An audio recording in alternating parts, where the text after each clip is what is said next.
What's up everybody, it's RobinGaming here, and now that the biggest Gamescom press conferences have ended, it's time to talk about them, break them down, but to already kind of give you a small conclusion at the beginning of the video, you know, for two Gamescom press conferences of companies who've got the release of their next gen consoles being right around the corner, these were just some pretty disappointing ones, if I have to be very honest about it. Now, I won't be able to talk about all of them and like break down everything that they've announced, from all the games to all the features and stuff like that. No, I will just be giving you my overall impressions and kind of like the biggest and most important announcements. So let's start off with Microsoft. Now, what was most interesting, I think, about the Microsoft press conference was that they decided to not live stream it. It wasn't a public press conference. You weren't able to watch it anywhere. Only the media and press were invited to that event and were able to see what they announced there.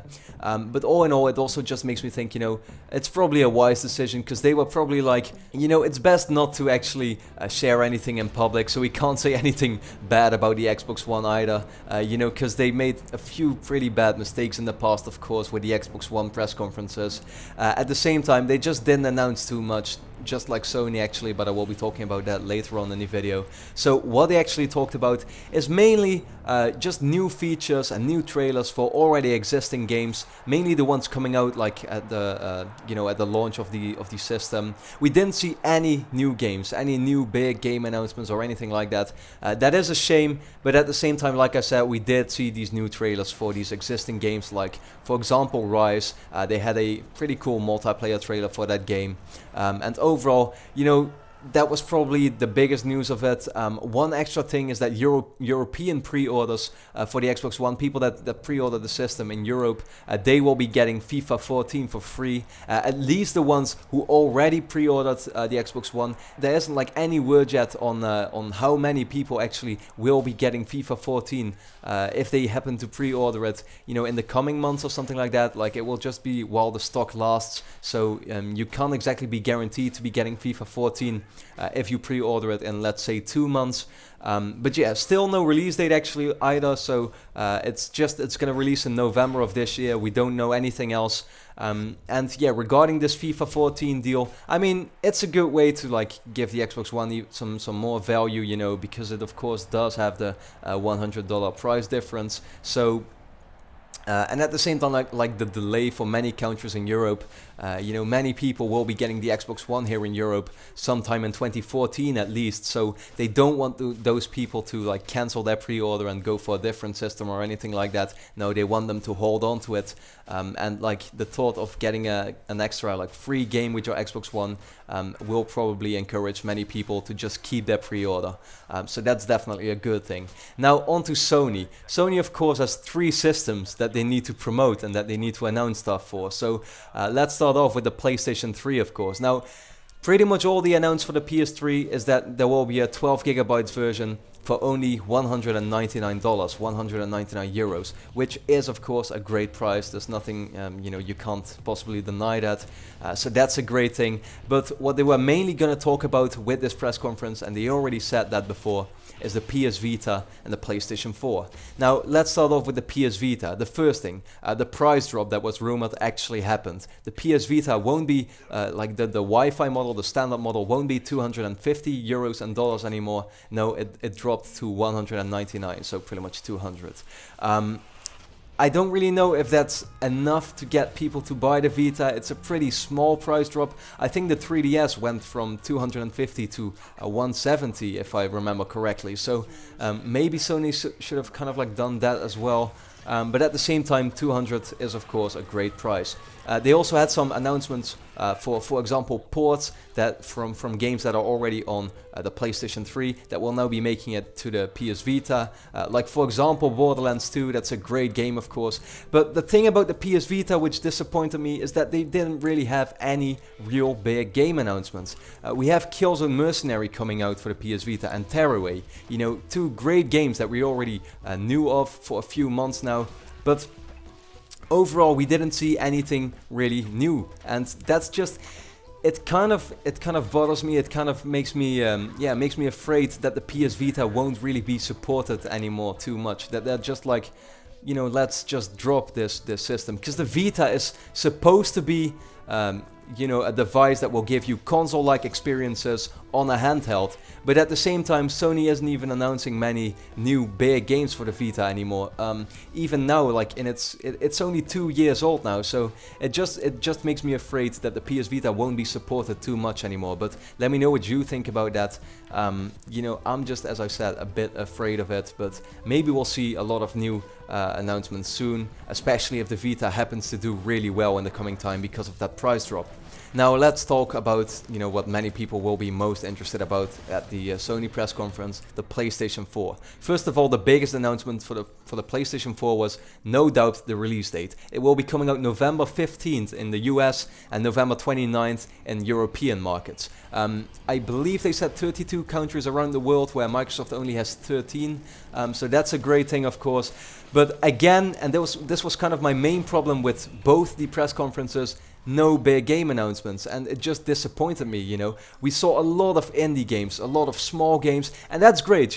I'm not here to say that indie games aren't good or something like that. Indie games are great. It's great that Sony is supporting all these talented developers that are bringing out such innovative games for like a really small price. I can only praise them for that. That's a really good thing. Like, a lot of people underestimate the potential of indie games and how big of a role that's going to play in the future for gaming. But yeah, I mean, in the end, what we really want to see are those big games. We wanted to see, for example, an Uncharted 4. I wasn't really expecting Uncharted 4. I was more expecting something like Little Big Planet 3 or a new Sony Santa Monica game. But just the way they teased it already, like the way they pretty much said that Sony Santa Monica, Media Molecule and Naughty Dog, and actually all of their 14 studios are now working on PS4 games. That's kind of a given. At the same time, tells me again that the PS Vita isn't really being supported too much anymore, because they have all their studios working on PS4 games. I mean, does that confirm my fear for the PS Vita? I don't know. But the way they tease those games from these big developers that you want to see from what they have been working on for the past years now, but then in the end just don't show those games, that just kind of disappointed me, and it makes me hope that we will be seeing what they have been working on for so long now, sometime soon, like for example the Spike Video Game Awards, or sometime soon next year. But in the end, as I said, these press conferences just disappointed me a little, and I knew that Gamescom wasn't going to have as many big announcements as E3, of course. It's no way, as big, but Sony did promise us to have some great announcements, for example. Now, one thing I did find really cool about the Sony press conference was the user interface demo, which I talked about in my preview, where in the beginning of the whole show, Shuei Yoshida from Sony was pretty much just sitting in his chair, going through the PS4 menu, and he then actually was watching a live stream from his friend who was playing Killzone Shadowfall, and there was an option to just join that lobby, which he chose to do, and he was pretty much in that same lobby within like 5 seconds or something like that. No loading screens, no title screens, no menus to go through. No, he was just in that lobby, and it just really makes me feel like Sony's goal of immediacy with the PS4, which they talked about for so long now, especially at the reveal event. I have faith in that just the way you will be able to access all your content will be so fast on PS4, and that's just a really, really good thing. So I can't wait for that. But in the end, as I said, both the press conferences were a bit disappointing in my eyes. Let me know what you think about that. Were they disappointing to you as well? And what were some of the things you were most excited about, though, from the whole press conferences? But in the end, there also was a really good press conference, which was from EA, where they just showed off great games, like for example their EA Sports games, Titanfall, Dragon Age Inquisition, really, really good games. But what was just, and I expected this, but what just surprised me the most again, or made me, the most excited, was of course Battlefield 4. Just the way that game looks so amazing. It's just, it's just mind-blowing. Like, I mean, not that it is that much different when you think about it, that much different from Battlefield 3, it has just once again been improved so much more in scale, and the whole evolution thing with this this boat actually crashing on the island and like changing the whole dynamic of the map. That's just great, and it just really makes me excited. Can't wait to play that game at the end of the year. So yeah, the EA press conference actually really satisfied me. They showed off some great games there. So let me know what you think about the EA press conference. And then that was pretty much it for this breakdown video. Now all the press conferences for Gamescom have ended, but Gamescom itself, you know, the show floor will be open in the coming 4 days. So a lot of people will be getting hands-on impressions with the PS4 and with the Xbox One. So we're going to be hearing a lot from them soon. That's just going to be really cool.